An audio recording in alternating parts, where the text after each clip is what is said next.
Swastiastu. Halo sahabat religi, kembali di acara Surya Podcast, Suluhan Rohani dan Layanan, Melaju Maju, Umat Rukun, Indonesia Maju. Bersama saya, Emma, dari Kantor Kementerian Agama Kabupaten Gianyar. Keharmonisan tentu menjadi dambaan dari setiap umat manusia. Kedamaian dan kesejukan jiwa akan terpancar apabila kehidupan beragama didasari dengan keteguhan hati dan pikiran yang diliputi oleh rasa keyakinan. Baiklah sahabat religi, dimanapun berada, kami telah kedatangan tamu. Beliau merupakan salah satu tokoh agama di Kabupaten Gianyar, yaitu Bapak Pande Nyoman Gede Mudite SAG MPDH. Baiklah, langsung saja kita sapa. Om Swastiastu, Bapak Mangku. Om Swastiastu. Punapi Gatra. Rahajeng. Nggih. Astungkara sami kena lan rahayu nggih Pak Mangku nggih. Rahajeng rahayu sami. Nggih. Punapi niki becik titiang sapa dengan Bapak Mangku, punapi sira. Boleh, ya. Boleh saja.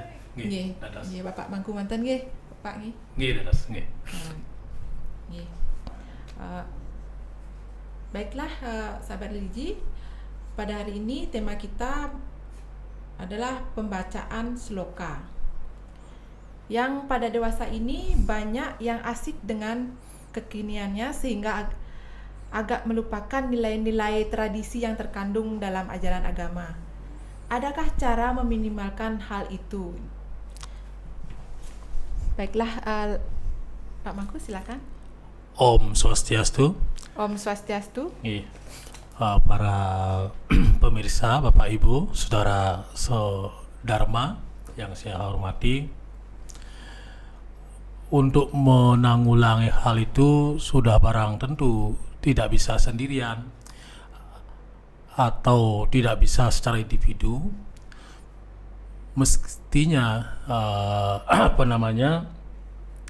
diambil secara bersama-sama sehingga anak-anak kita tidak asik dengan kekiniannya, tapi mengingat bahwa dalam pelajaran agama ada nilai-nilai luhur yang akan membantu mereka untuk keluar dari keasikan itu. Nah, sudah barang tentu caranya bagaimana? Salah satunya adalah dengan mempelajari pelajaran-pelajaran agama, baik dengan mengkidung atau bertembang atau menari. Yang penting semua kegiatan itu ada nafas agamanya. Terima kasih. Yes, semua Pak Mangku. Kentan begitu sering Dharma Gita dilantunkan. Apakah Dharma Gita dalam hal ini sloka layak dibaca pada forum seperti pesantian? Baiklah. Dharma Gita yang pada dasarnya kan kita tahu bahwa ada bermacam-macam jenis Dharma Gita seperti kekawin, kidung, kemudian geguritan, yang sering sudah ditampilkan oleh berbagai kelompok umur di berbagai tempat, di berbagai pura, sehingga dari pelaksanaan Dharma Gita itu generasi kita tahu bahwa ada nilai-nilai luhur yang terkandung di dalam hal-hal yang dibaca seperti itu. Akan halnya pertanyaannya tadi, apakah sloka layak ditampilkan atau layak dinyanyikan saat pesantian? Menurut hemat saya sangat layak. Mengapa? Karena dengan belajar sloka, orang itu akan mengetahui apa saja yang termuat, terkandung dalam pelajaran-pelajaran di sloka. Sebab dalam materi dari sloka itu kan diambil biasanya dari kitab suci seperti Bhagavad Gita, Chaturveda, Upanishad, dan lain sebagainya. Jadi dia itu tidak tidak terbatas pada hal-hal yang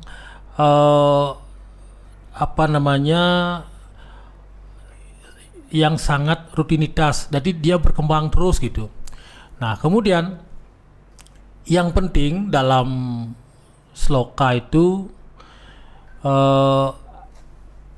anak-anak itu nanti dia mampu melihat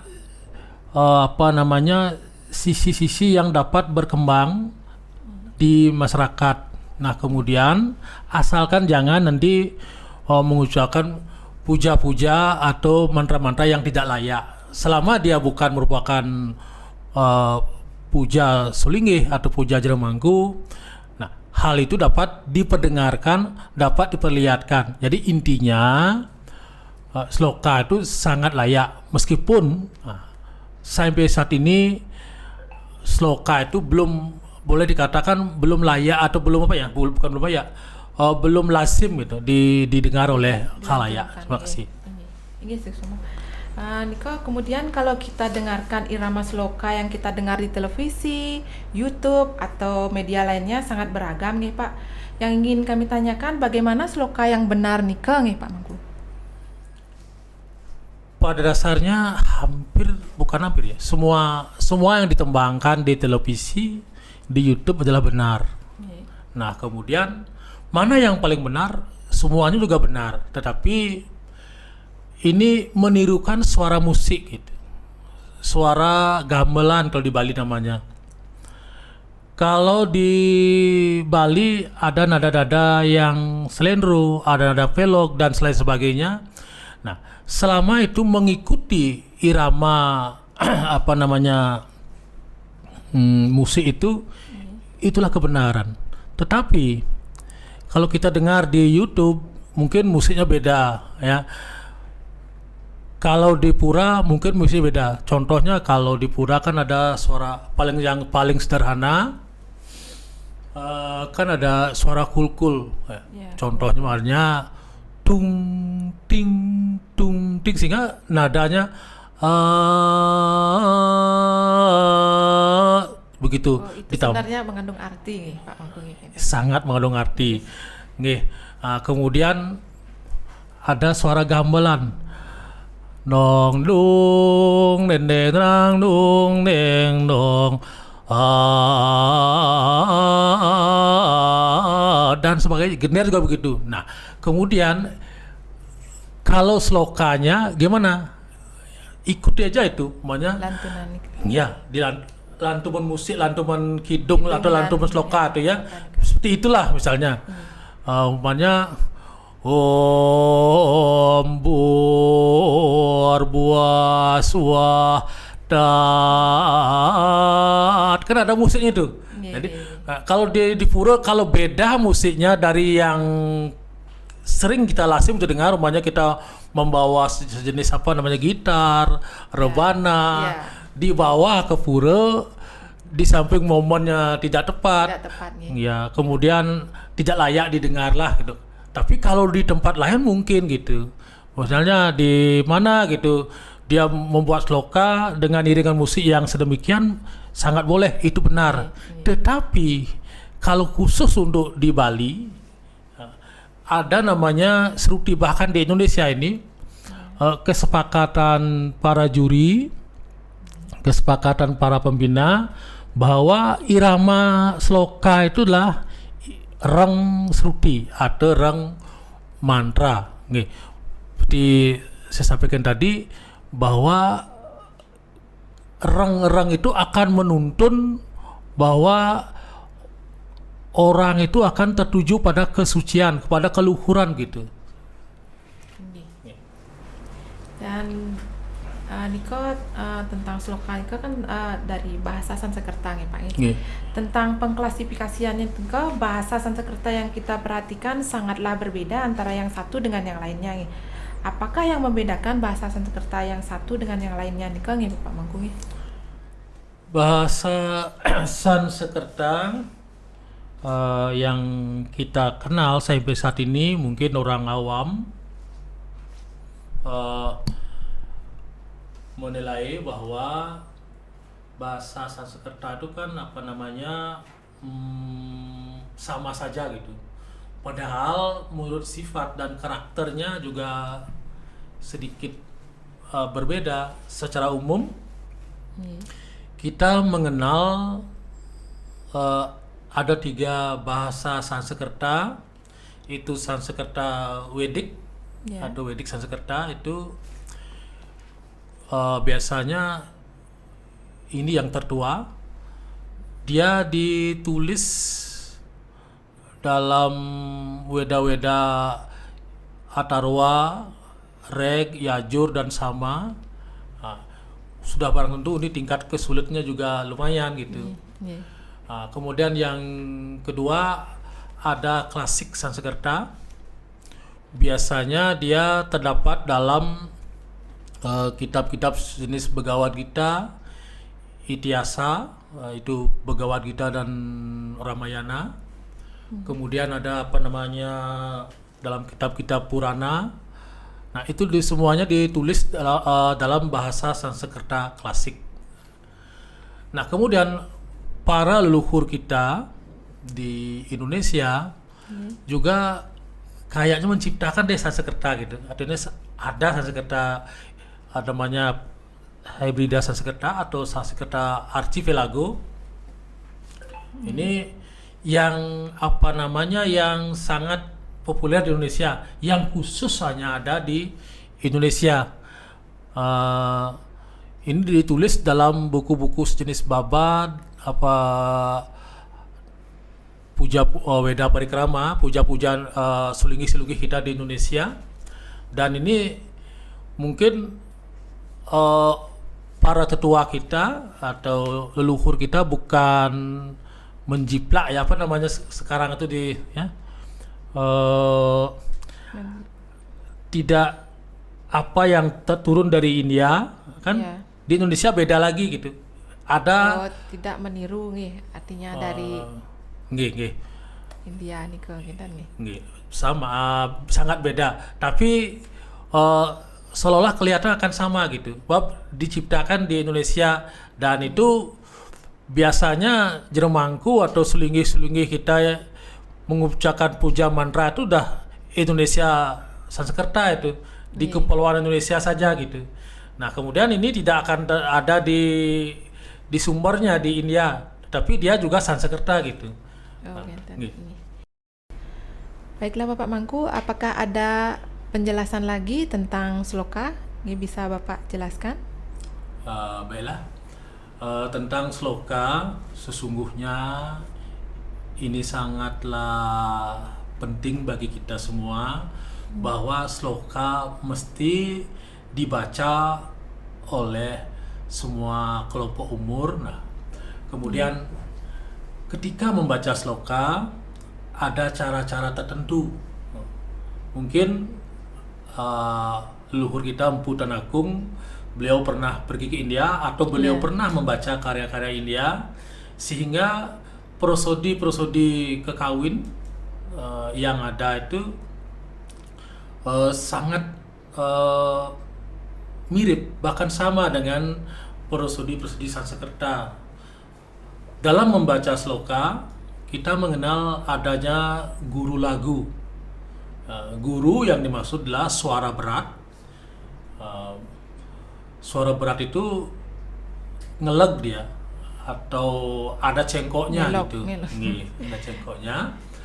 Kemudian yang dimaksud dengan guru di depan suara nengen. Kemudian huruf seperti suku Ilut, Ulusari yang di Bali atau di Indonesia disebut dengan suara panjang gitu. I panjang, U panjang gitu. Umpamanya ada lagi suara yang dengan itu seperti di Bali itu ada cecek, ada ada surang, ada dan ada bisah, ada dan sebagainya. Semua yang ada gurunya itu dia akan bersuara berat, sehingga orang menyanyikan dia akan tahu oh ini guru di lagu. Nah, selain dari itu disebut dengan lagu. Nah, menyanyikan lagu itu suaranya polos atau yang bahasa yang umum itu nyerocos itu ya biasanya. Temponya temponya itu datar dia, datar seperti gitu. lagu yang biasa ada not-notnya gitu nih, Pak. Mungkin ya. Musik di musik itu ya. Ya, terus ketika menyanyikan pun biasanya orang harus bisa membaca dulu, baca-baca huruf-huruf itu Aksara itu aksara Bali ya itu ya, Pak. Seperti biasanya kalau untuk sloka huruf Dewanagari biasanya. Dewanagari. Dewanagari. Tetapi di ketika membaca sudah ada tulisan Latinnya kalau untuk pemula. Mungkin kita ini termasuk saya mungkin pemula gitu. Nah, kemudian hukum-hukum huruf Dewanagari ini sama dengan hukum-hukum huruf Jawa dan Bali. Baik itu pembagian hurufnya seperti ada ostie huruf bibir, ada kantie kerongkongan, ada dantie huruf gigi, ada mudunia huruf langit-langit dan sebagainya.